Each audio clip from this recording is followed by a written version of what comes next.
Convenor doctor Sumanta Banerjee মহাশয়কে অসংখ্য অসংখ্য ধন্যবাদ জানাই।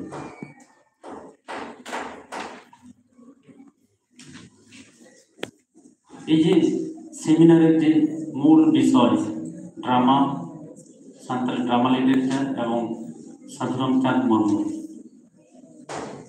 এই ড্রামার যে কথাটা, এটা একটা শব্দ, গ্রিক শব্দ ড্রাম। এই ড্রাম থেকে ড্রামা, সেরকমই বাংলা সাহিত্যে আমরা পেয়েছি যে নৃত্য থেকে নাট্য। সাঁওতালি সাহিত্যে ওটারই যে পরিচয় খেলন্ড, খেল থেকেই খেলন্ড, খেল কোনায় খেলন্ড, ওটারই যে একটা আধুনিকতা গায়ান, সাঁওতালি গায়ান সমেত আর সাধুরাম চাঁদ মুর্মু। যতজন আমাদের মনীষী গণিজন অনেকেই পেটের তাগিদে বা বিখ্যাত হওয়ার জন্য সাহিত্য রচনা করেছেন, কিন্তু কবিগুরু সাধুরাম চাঁদ মুর্মু খাওয়া পড়ার কথা না ভেবে নিরলস ভাবে আত্মনিয়োগ করেছেন সাহিত্য রচনায়।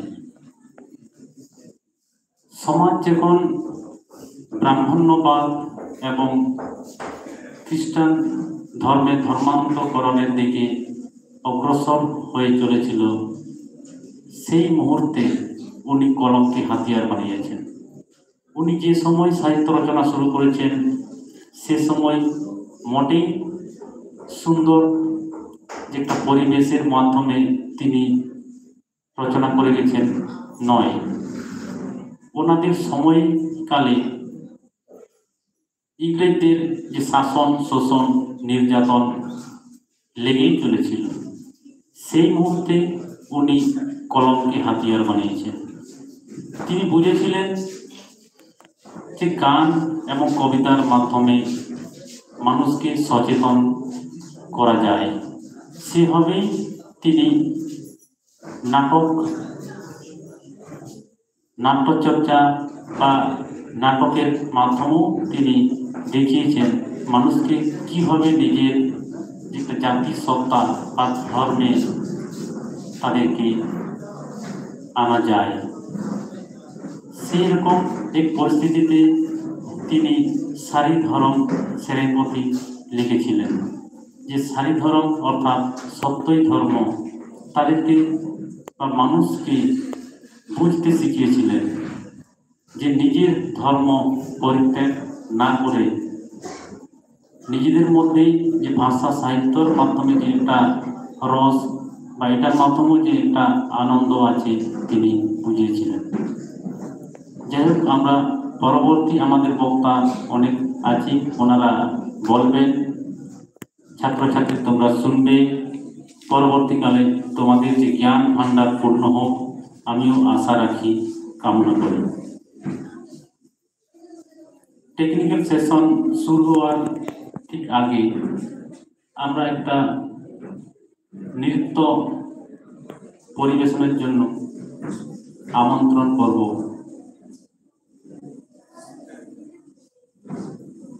ঠাকুরমণি মুর্মু এবং তার যে টিম। ঠাকুরমণি মুর্মু,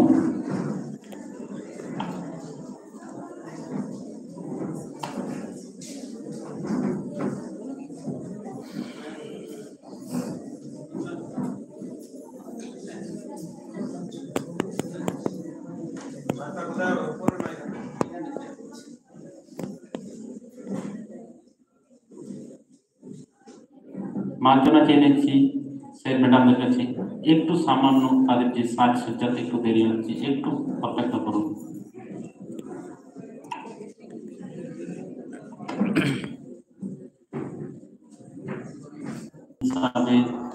প্রাক্তন ছাত্র এখানে স্থিত হয়েছ, তোমরা বিরক্তি করবে না, একটু অপেক্ষা করবে। যারা